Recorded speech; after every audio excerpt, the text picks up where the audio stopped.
Hello everyone, welcome to English classes UP board. बच्चों, आज के वीडियो में हमारा टॉपिक है क्लास 9 से।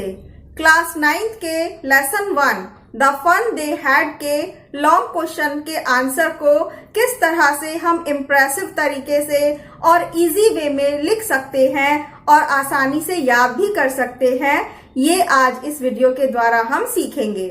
लेकिन उससे पहले आपसे रिक्वेस्ट है कि इस वीडियो को लाइक कर दीजिएगा और अगर यदि आपने चैनल सब्सक्राइब नहीं किया है तो प्लीज इस चैनल को सब्सक्राइब कर दीजिएगा। बच्चों, 8th क्लास के सिलेबस में लॉन्ग क्वेश्चन आंसर्स लिखने के लिए नहीं आते थे, लेकिन अब जब आप 9th क्लास में आ गए हैं तो आपको ये सीखना चाहिए कि हम किस तरह से एक लेसन से आसानी से एक लॉन्ग क्वेश्चन का आंसर बना सकते हैं। इम्पॉर्टेंट चीज ये है बच्चों कि एक लेसन से कोई भी लॉन्ग क्वेश्चन बनकर आ जाए, आंसर आपको एक प्रिपेयर करना है ताकि 3-4 आंसर याद ना करने पड़े।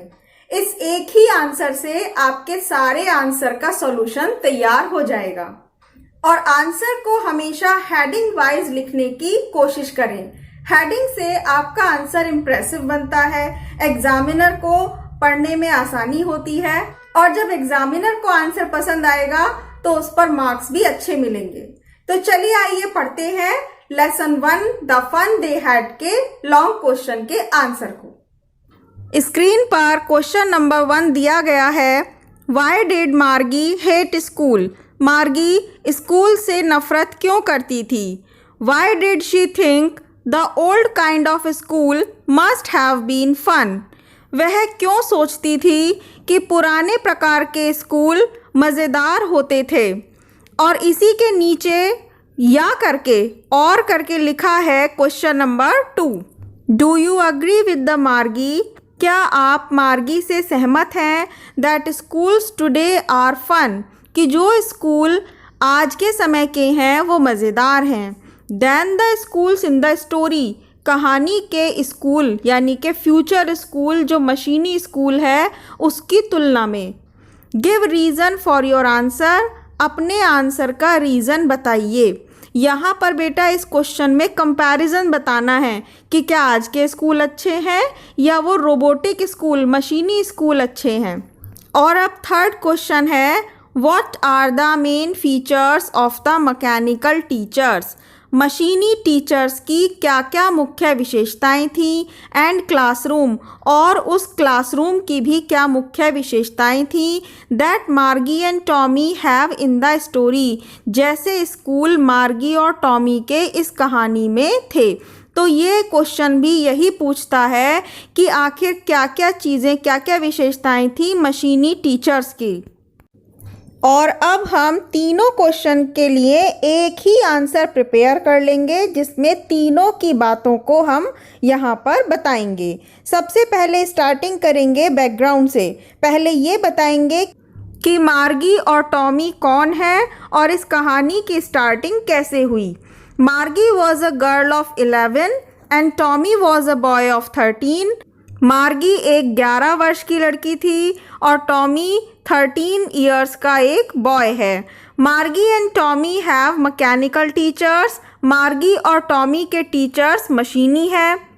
When one day Tommy found the real book, जब एक दिन टॉमी को एक रियल किताब मिली, Margie came to know about the school book and school building of old time.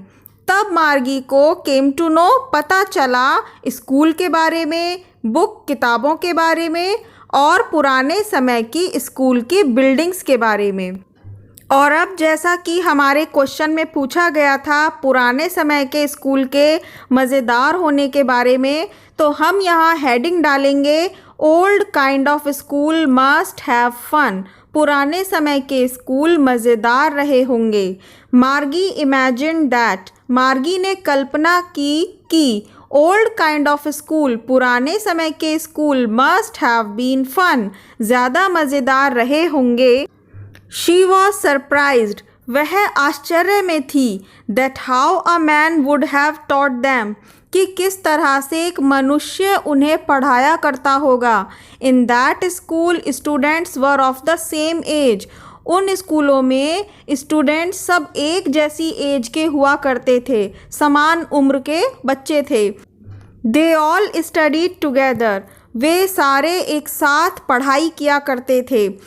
They learn the same thing, एक जैसी ही चीज़ों की वो पढ़ाई करते थे। And could help the other, और इसीलिए एक दूसरे की सहायता भी कर सकते थे। सो शी वॉज श्योर, इसीलिए उसे यकीन था that old kind of school must have been fun, कि पुराने समय के स्कूल ज़रूर मज़ेदार रहे होंगे, क्योंकि मैकेनिकल टीचर से तो वो अकेले अकेले पढ़ते थे और ना ही किसी से को वो फ्रेंड बना सकते थे। इसीलिए वह स्कूलों से नफ़रत करती थी और सोच रही थी कि पुराने स्कूल कितने मज़ेदार होंगे। अब हम नेक्स्ट हेडिंग डालेंगे मार्गीज मैकेनिकल टीचर, मार्गी के मशीनी टीचर, क्योंकि यहाँ हमें क्वेश्चन में पूछे गए मैकेनिकल टीचर की विशेषताओं को बताना है। Margie's school was next to her bedroom, Margie का स्कूल उसके बेडरूम के बराबर में ही था। They study from the tele books, वे पढ़ाई किया करते थे टेली बुक्स यानी कि कंप्यूटर पर ऑलरेडी प्रिंटेड बुक्स जो अपने आप मूव करती रहती थी। The examination system is very different, उनका पढ़ाई का तरीका और एग्ज़ाम लेने का तरीका बिल्कुल डिफरेंट था। They do homework by writing them in punch code, वे अपना होमवर्क पंच कोड की हेल्प से किया करते थे। एंड अबव ऑल, और इन सब से भी ऊपर, हर टीचर वॉज अ मशीन, उसका टीचर एक मशीन था। लाइक अ रोबोट, एक रोबोट की तरह, विद स्क्रीन, जिस पर स्क्रीन लगी हुई हो। अब हम नेक्स्ट हेडिंग डालेंगे comparison between man teacher and mechanical teacher. दोनों प्रकार के स्कूलों की विशेषताएं बताने के बाद अब हम यहाँ एक पैराग्राफ में उनका कंपैरिजन शो करेंगे। देयर इज़ नो डाउट, कोई शक नहीं है, that old kind of schools, कि पुराने प्रकार के स्कूल, आर मोर फनी, ज़्यादा मज़ेदार थे, दैन द फ्यूचर स्कूल, भविष्य के स्कूल की तुलना में, डिस्कस्ड इन द स्टोरी, जैसा कि इस स्टोरी में डिस्कस किया गया है। A mechanical teacher has no emotion, एक मशीनी टीचर के कोई भावनाएं नहीं होती, इमोशंस भावनाएं नहीं होती, एंड सेंटिमेंट संवेदनाएं नहीं होती हैं। It does not understand the psychology of a child, यह एक बच्चे के मनोविज्ञान को नहीं समझता है। दैट इज़ वाई, इसीलिए मार्गी हेट स्कूल, मार्गी स्कूल से नफ़रत करती थी। बट टुडेज स्कूल, लेकिन आज के school, work for the overall development of a child, बच्चे के संपूर्ण विकास पर कार्य करते हैं। तो बच्चों, इस प्रकार हमने तीनों क्वेश्चन में पूछी गई बातों को यहाँ एक आंसर में लिख लिया है और अब इस एक आंसर को ही हम अपने एग्जाम में लिख सकते हैं। आई होप स्टूडेंट आपको ये आंसर बहुत ही आसानी से समझ में आ गया होगा। तो प्लीज इस चैनल को सब्सक्राइब करना ना भूलें। Thank you very much.